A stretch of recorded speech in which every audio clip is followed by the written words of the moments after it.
स्वागत है आपका। वक्तव्य प्रस्तुत कीजिए। जी गुरु जी। ओम श्री गुरु चरण कमलेभ्यो नमः। अस्मद् गुरुभ्यो नमः। अस्मद् परम गुरुभ्यो नमः। अस्मद् सर्व गुरुभ्यो नमः। श्री राधा कृष्णाभ्याम नमः। श्रीमते रामानुजाय नमः। लंबोदरम परम सुंदर एकदंतम पीताम्बरम तिरनयनम परमं पवित्रम उद्यद्दिवाकर निभोज्वल कांति कांतम विघ्नेश्वरं सकल विघ्न हरं नमामि। अखंड मंडलाकारं व्याप्तं येन चराचरं तत्पदं दर्शितं येन तस्मै श्री गुरुवे नमः। नारायणं नमस्कृत्य नरं चैव नरोत्तमं देवीं सरस्वतीं व्यासं ततो जयमुदीरये। जयतु देवो देवकी नंदनोऽयं जयतु कृष्णो विश्रीवंश प्रदीपः। जयतु मेघश्यामलः कोमलांगं जयतु पृथ्वी भारनाशो मुकुन्दः। श्री राम राम रघुनंदन राम राम श्री राम राम भरताग्रज राम राम श्री राम राम रणकरकस राम राम श्री राम राम शरणं भव राम राम। श्री रामचंद्र चरणौ मनसा स्मरामि श्री रामचंद्र चरणौ वत्सा गृणामि श्री रामचंद्र चरणौ शिरसा नमामि श्री रामचंद्र चरणौ शरणं प्रपद्ये। माता रामो मत्पिता रामचंद्रः स्वामी रामो मत्सखा रामचंद्रः सर्वस्वं मे रामचंद्रो दयालु नान्यं जाने न जाने न जाने। रामाय रामभद्राय रामचंद्राय वेधसे रघुनाथनाथाय सीतापतये नमः। अंजनानंदनं जानकी शोकनाशनं कपीशमञ्छन्तारं वन्दे लंका भयंकरं। भक्ति भक्ति भगवंत गुरु चतुर्नाम वपु एक इनके पद बंदन किए नाशत विघ्न अनेक। बोलिए श्री राघवेंद्र सरकार की जय। श्री रामायण राम कथा की जय। गोस्वामी तुलसीदास महाराज की जय। परम मंगल मैं प्रार्थना अखिलेश्वर अचिंत कल्याण गुणगण निधान सर्वेश्वर सर्वाधिपति श्रेष्ठ आचरणवान प्रजा के सुखदाता आनंद कंद श्री रामचंद्र कौशल्या नंदन वर्धन अवध नरेंद्र नंदन श्री रघुनंदन विदेह वनस बैजंती जनक नंदिनी भास्वती जगदीश्वरी माँ सुनैना की आंखों की पुतलिका विदेह जा जनक जा जनकाधिराज तनया जनक राज किशोरी वैदेही मैथिली श्री राम प्राण वल्लभा श्री राम जानकी इन दोनों युगल सरकार के पावन चरणारविंदों पर कोटिशा नमन नतमस्तक बंदन अभिनंदन। तीनों मैया चारों भैया के चरणों में कोटि कोटि प्रणति। अनंत बलवंत गुणवंत श्री हनुमंत जी महाराज के चरणों रविंदों पर कोटिशा नमन। समस्त भूताधिक सिया राम मैं सब जग जानी करहूं प्रणाम चोर जुग पानी।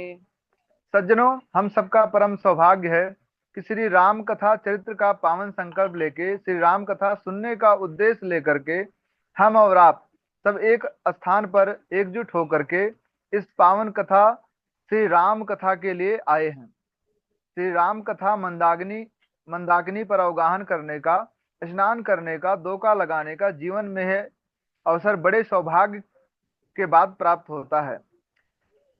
हम सब उसी सौभाग्य को प्राप्त कर रहे हैं। कल चर्चा चल रही थी, जैसे हमने अपने अगले वक्तव्य में भी कहा था, आज मैं वहीं से स्टार्ट कर रहा हूं। जब दक्ष मान पद प्रतिष्ठा को पाकर अभिमानी हो गया और भगवान को अपमानित करने के लिए, उनको नीचा दिखाने के लिए उसने एक यज्ञ किया, बृहस्पति सौ नामक यज्ञ। और उस यज्ञ में सबको न्योता दिया, सबको बुलाया, लेकिन भगवान शंकर को नहीं बुलाया। माता सती को किसी प्रकार का न्योता नहीं दिया। माता सती भगवान शंकर से कहती हैं कि चलिए, पिताजी के घर में यज्ञ हो रहा है। पिताजी का नाम सुनते ही उनके वह जो पुराने भाव थे वो याद आ गए, क्योंकि पूर्व में दक्ष ने उनको बहुत बुरा भला कहा था। जब ब्रह्मा जी और भगवान शंकर बैठे रह गए और दक्ष का प्रजापतियों के सत्र में प्रवेश हुआ तो ये खड़े नहीं हुए। तो ब्रह्मा जी की तरफ देख करके उसने सोचा कि चलो कोई बात नहीं, ये सयाने हैं। लेकिन जब भोलेनाथ के को देखा कि वह भी नहीं उठे स्वागत में, तो उसने जो है कई जो है अपशब्द कहे, श्राप तक दे दिया। तो आज भगवान शंकर को सारी घटना याद आ गई। तो भगवान शंकर ने वो सारी बात बताई और कहा कि मत जाइए, वहां जाना ठीक नहीं है, लेकिन देवी जो है चली जाती हैं। और हम सब ने कल के प्रसंग में सुना था कि वहां कोई भी प्रेम से नहीं मिला सिवाय माता के। सादर भले हैं मिली एक माता, भगनी देख बहुत मुस्काता। केवल माता ही प्रेम से मिली हैं, क्योंकि कुपुत्रो जायेद प्रति प्रतिगति कुमाता न भवती। पुत्र कुपुत्र हो सकता है लेकिन माता नहीं। इधर माता सती अपनी माँ से कहती हैं, माँ चलो मुझे यज्ञ मंडप का दर्शन करा दो। वहां जाके देखती हैं और निरीक्षण करने लगती हैं। वहां पर छोटे छोटे देवताओं का स्थान है, लेकिन देवाधिदेव महादेव का वहां पर कोई स्थान नहीं है। सेवकों से कहा, सेवकों भगवान शंकर का स्थान उन्होंने कहा दिया है। माता, भगवान शंकर का स्थान कहीं भी इस यज्ञ में नहीं है। सेवकों ने कहा कि माता, भगवान शंकर का स्थान कहीं भी इस यज्ञ में नहीं है, क्योंकि दक्ष जो आपके पिता हैं उन्होंने बिल्कुल मना किया है। माता सती क्रोध में भर गईं और कहती हैं कि आप भगवान शंकर से द्वेष करते हैं। पिताजी पिताजी से कहने लगी, अरे जिनका शिव दो अक्षर का नाम है, एक बार जिनके मुख पर आ जाए तो उसके पाप संताप सब नष्ट हो जाते हैं और वह शिव लोक का अधिकारी हो जाता है। आप उनसे द्वेष रखते हैं। अरे शिव जो है वह यज्ञ रूप है, उनसे द्वेष करके आप यह यज्ञ पूर्ण करना चाहते हैं। अब इस यज्ञ को चाहे स्वयं ब्रह्मा विष्णु यहाँ आकर बैठ जाएं, लेकिन वह भी अभिषेक को पूर्ण नहीं कर सकते। माता सती को क्रोध इतना आया कि उन्होंने बिल्कुल ऐसे ही बोल दिया कि चाहे ब्रह्मा विष्णु महेश क्यों ना आ जाएं, लेकिन वो भी अभिषेक को पूर्ण नहीं कर सकते। इतना सुनते ही दक्ष भगवान शंकर को फिर से अपशब्द कहने लगा। तब माता सती को बड़ा क्रोध आया और कहने लगी कि अगर मैं आपकी पुत्री नहीं होती और आप मेरे पिता न होते तो मैं अभी आपके जीवा को काट देती। क्योंकि शास्त्र कहता है कि जो कोई तुम्हारे स्वामी तुम्हारे इष्ट की गुरु की निंदा करे, अगर सामर्थ हो तो उसकी जीवा काट दो। संत शंभु श्रीपति अपवादा, सुनिए जहां तहां अस मर्यादा। काट सतास जी भय अवताई, सरवन मुदित चले पराई। अगर निंदा करने वाले को देख लो कि हमारे इष्ट की गुरु की और भगवान की निंदा कर रहा है, तो सामर्थ्यवान हो तो उसका दंडित करो, सामर्थ्य नहीं हो तो सीधे आंख कान बंद करिए और वहां से चले जाइए। ना तो किसी प्रकार का अपमान देखिए और ना सुनिए। माता कहती हैं, पिताश्री अब मैं आपके द्वारा उत्पन्न इस शरीर को भी नहीं रखना चाहती। ऐसा कहकर उत्तर की ओर भगवान शंकर का ध्यान करके बैठ गई उस कुंड में। योगाग्नि के द्वारा ऐसी अग्नि अग्नि प्रकट हुई कि माता सती का पूरा शरीर धू धू करके जलने लगा। शिवगढ़ महाराज देखते हैं जब वह जो यज्ञशाला को घेर करके यज्ञ को विध्वंस करने लगते हैं। कुछ तो अपने आप को ही मार लिया और जो बचे उन्होंने जाकर के भगवान शंकर को पुकारे हैं। और नारद जी के द्वारा जैसे ही भगवान शंकर को पता चला, फिर वह बड़ा क्रोध आया शंकर जी को और अपनी जटाओं, बेटा परेशान नहीं करो उधर चलो। शंकर जी को बड़ा क्रोध आया और शंकर जी अपनी जटाओं में से एक जटा उखाड़ करके पृथ्वी पर पटके हैं, जिससे एक विशाल काय शरीर वाला एक पुरुष प्रकट हुआ जिसका नाम वीरभद्र है। भगवान शंकर ने कहा, जाओ वीरभद्र, उस दक्ष को दक्षम सा यज्ञम जहेत, उस दक्ष को यज्ञ के समेत नष्ट कर दो। वीरभद्र पृथ्वी को कपाता हुआ चला और समस्त यज्ञशाला को शिवगणों ने घेर लिया और सबको दंडित किया, सभी देवताओं को अंग भंग कर दिया और उस दक्ष को महाराज उसकी मुंडी पकड़ करके उस यज्ञ में ही स्वाहा कर दिया।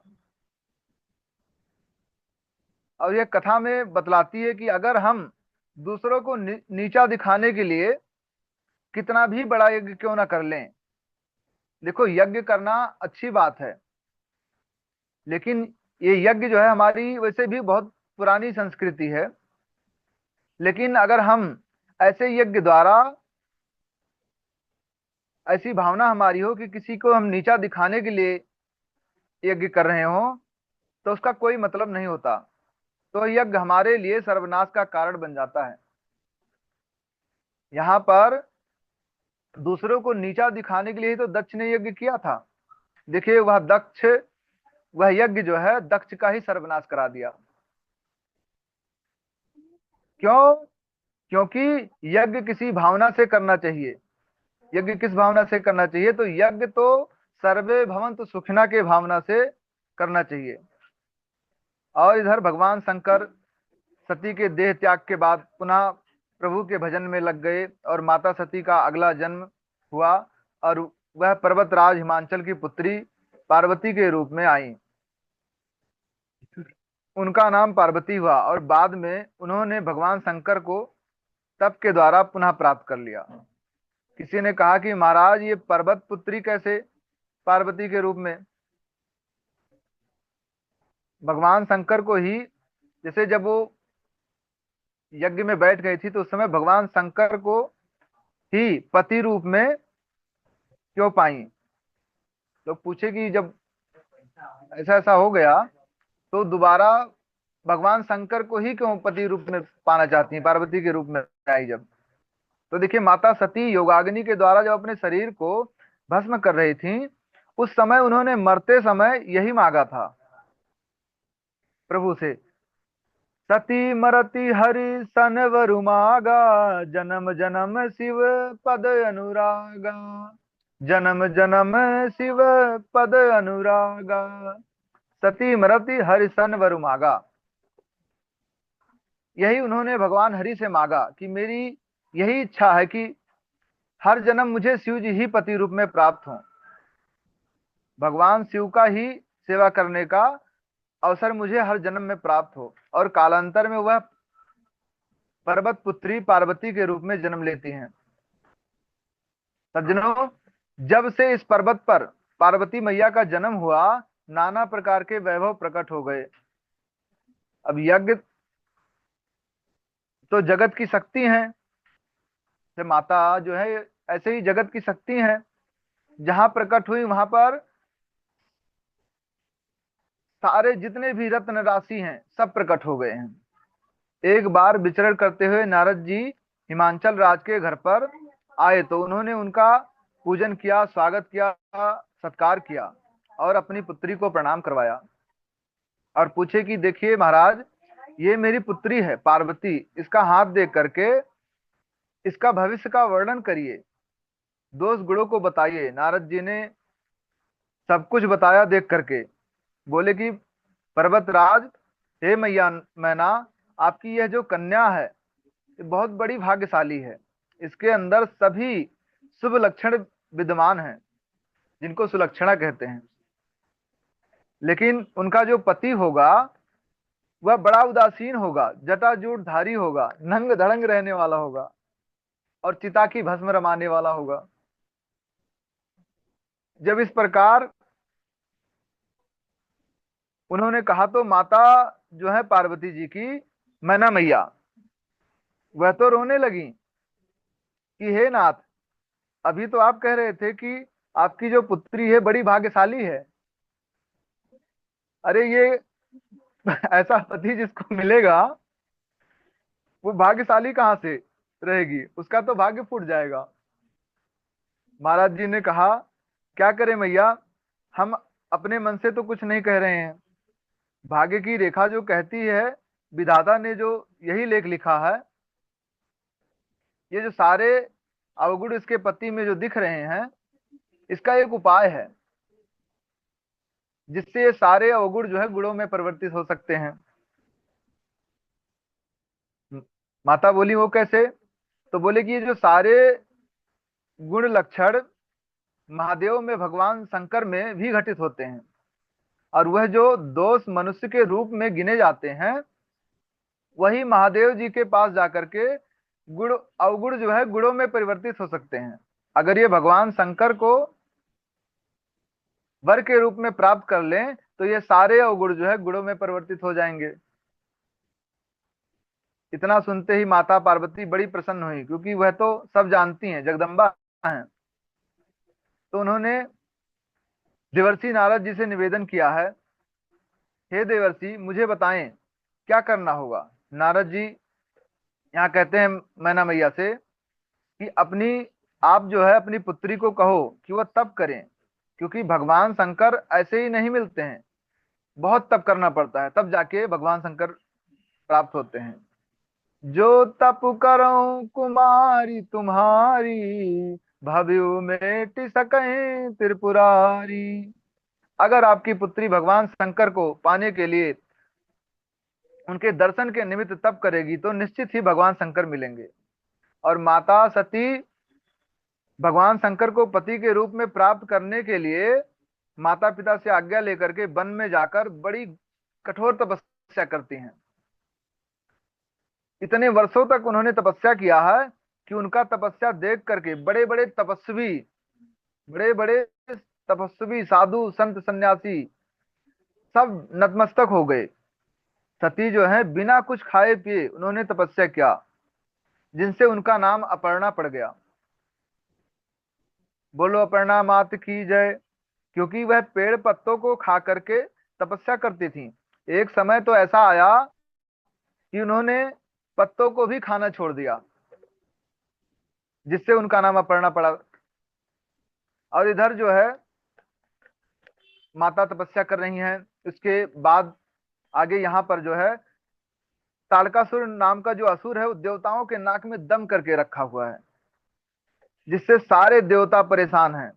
क्योंकि तारकासुर को वरदान प्राप्त है कि वो सभी से नहीं मरेगा, इतना आसानी से इसको कोई मार नहीं सकता। ऐसे भगवान शंकर का जो बीज पुत्र होगा वही जो है मार सकता है तारकासुर को। अब विडंबना यह है कि भगवान शंकर विवाह करे तब तो पुत्र हो, बीज पुत्र तो तभी होगा जब भगवान शंकर विवाह करेंगे। अब विवाह तो हुआ नहीं है, भगवान शंकर तो समाधि में लीन है। अब समाधि को तोड़ेंगे तो विवाह का प्रस्ताव रखेंगे सारे देवता जाकर के।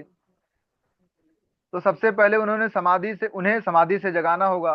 तो सारे देवता मिल करके कामदेव के पास गए और कामदेव से बताते हैं कि जाओ कामदेव, महादेव की समाधि को तुम ही तोड़ सकते हो। कामदेव भी एक बार जो है डर गया, लेकिन विचार किया चलो खाली बैठे हैं, कुछ प्रयास करते हैं, देखा जाएगा जो होगा। और वह चल दिया। कामदेव शंभुनाथ की शंभुनाथ को जगाने के लिए, उनकी समाधि को तोड़ने के लिए कामदेव ने जब सारी अपनी माया का प्रभाव चलाया तो काम के प्रभाव से सारी सृष्टि कांप गई। जे सजीव जग अचर चर, नारी पुरुष यसक नाम, ते निज निज मर्जाद तजी, भय सकल बस काम। जितने भी संसार में जीव हैं, नर हैं, नारी हैं, चर अचर, सब जीव सब महाराज अपनी अपनी मर्यादा को त्याग करके काम के वशीभूत हो गए। पूरे संसार की दशा मानो खराब हो गई। लेकिन भगवान शंकर जो है वो डिगे तक नहीं। जग की कैसी दशा खराब हो गई। सबके हृदय मदन अभिलाषा, लत्ता निहार नवह तर शाखा। नदी उमंग अम्बुधि कहूँ धाई, संगम कराही तालाब तलाई। जय असी दशा जड़हन कै बरनी, को कही सकई सचेतन करनी। पशु पक्षी नभ चल छल चारि भय बस काम समय विसारी। भय काम बस समय विसारी। तो सब, चाहे वह जड़ हो या चेतन हो, सब काम के वशीभूत हो गए। पशु पक्षी सभी काम के वशीभूत हो गए, लेकिन भगवान शंकर जस के तस समाधि पर अड़े रहे। अब कामदेव को तो लगा कि देवताओं का काम तो अधूरा रह गया, अब क्या करें। तो काम के पास जितने बाण थे, काम के पास 5 बाण हैं। 5 बाण काम ने अपने धनुष पर चढ़ाया। 5 के 5 बाण काम ने अपने धनुष पर चढ़ा दिया। और जैसे ही 5 बाण भगवान शंकर के हृदय पर लगे हैं, वैसे ही भगवान शंकर एकदम क्रोध के बेस में आ गए। आंखें लाल हो गई एकदम। वैसे तो वो त्रिनेत्रधारी कहलाते हैं। 2 नेत्र से तो सब पर कृपा कर दृष्टि करते हैं, और तीसरा नेत्र जब खुलता है तो संहार होता है। तीसरा नेत्र जब खुलता है तो संहार होता है। जब स्युति सर नयन उघारा, चितवत काम भयो जरि छारा। जब स्युति सर नयन उघारा, यानी जब तीसरे नेत्र को क्रोधित होकर के खोले और देखा कि किसने ये कृत्य किया है, तो दुष्ट काम पेड़ के पत्तों के पीछे छिपा दिखा। काम को तीसरे नेत्र से जैसे ही देखा है, काम धू धू करके जलने लगा। कामदेव महाराज चारों तरफ चिल्ला चिल्ला करके पुकारने लगा, बचाओ बचाओ। लेकिन भगवान के क्रोध के अग्नि से वह क्षण भर में जलकर खाक हो गया। चारों तरफ हाहाकार मच गया। कामदेव के जलने के बाद वह सारे देवता भाग खड़े हुए। इधर काम की पत्नी रति जो थी, वह रोते रोते भगवान शंकर के चरणों में गिर पड़ी। प्रभु, मुझे सारथ करिए, मैं अनाथ हो गई, कैसे जीऊंगी अब मैं। सब अपने अपने पति के साथ तो खुश हैं, लेकिन मेरे पति को देवताओं ने मरवा दिया, प्रभु कृपा कीजिए हम पर। भगवान शंकर की उसने अनेकों तरह से प्रार्थना किया। भगवान शंकर सज्जनों बड़े दयालु हैं, बड़े कृपालु हैं। उन्होंने कहा, रति बोलो क्या चाहिए। रति बोली कि मुझे मेरे पति चाहिए। तो भोलेनाथ ने कहा कि सुनो, जब रघुवंश कृष्ण अवतारा, जब यदुवंश कृष्ण अवतारा, हो ही हरण महामहिमा भारा।